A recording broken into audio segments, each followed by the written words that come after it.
Hello friends, welcome back. I'm Beth, here to help you fulfill your potential in meditation. As most of you know, I don't have just one method that I teach to everybody, like one size fits all.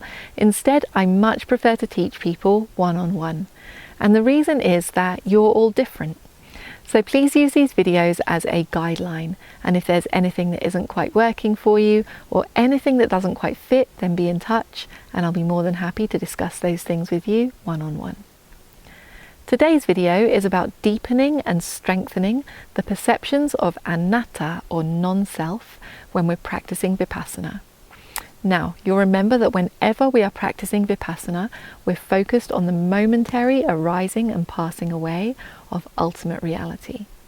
And as we sustain our attention on that momentary arising and passing away of ultimate reality, we want to be contemplating the three characteristics of anicca, dukkha, anatta, impermanent, suffering, non-self. And as our vipassana practice deepens, we want our perception of these three characteristics, impermanent, suffering, non-self, to also become deeper and stronger and more refined.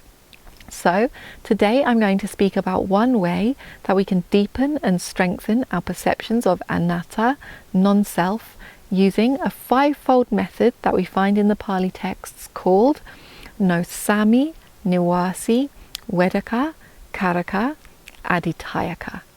No sami, nivasi, vedaka, karaka, aditayaka. So what does that mean?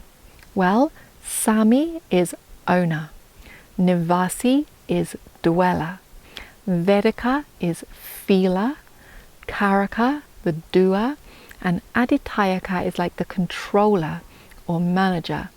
So these are 5 ways that we commonly conceive or perceive of self.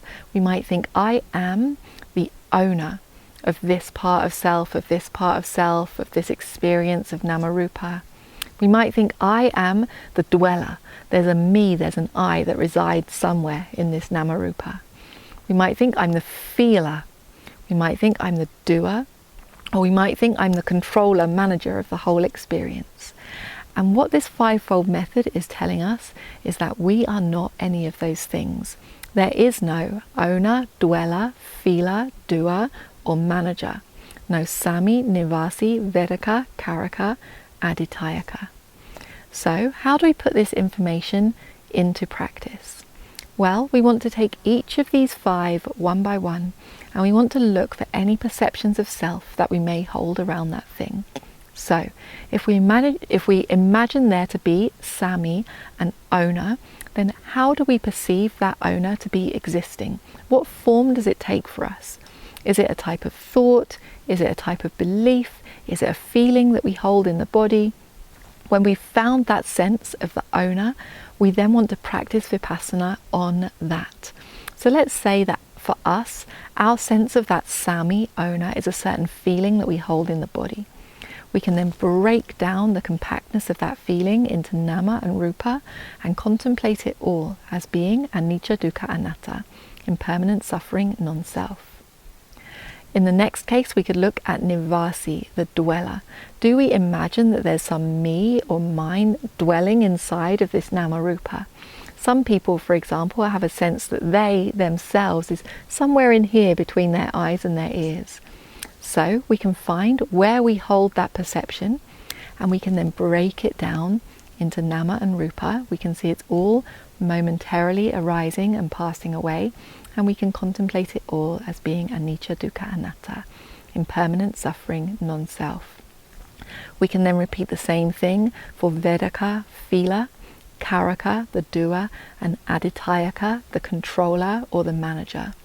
Now, this isn't a practice that we want to do just once, because these perceptions of self can be very strong and very sticky. So these are contemplations that we want to do repeatedly, and we also want to do them all to the point of absorption. So not superficially, we want to do them until we are fully immersed in seeing the arising and passing away. So that's what I have to say today about this fivefold method for strengthening and deepening our perceptions of non-self in the vipassana practice. If there's anything that isn't clear to you, anything you're unsure about, then be in touch. I'll be more than happy to discuss those things with you one-on-one. But now's the time to get off of those screens, get onto the cushions and actually do the practice. There's a remainderless ending of all suffering, so let's not waste time. As most of you know, I do all of my work on a donation basis, so I encourage you to support me either through Patreon or through my website so that I can continue to make these videos. Thank you so much for your support. Wishing you the best with your meditation.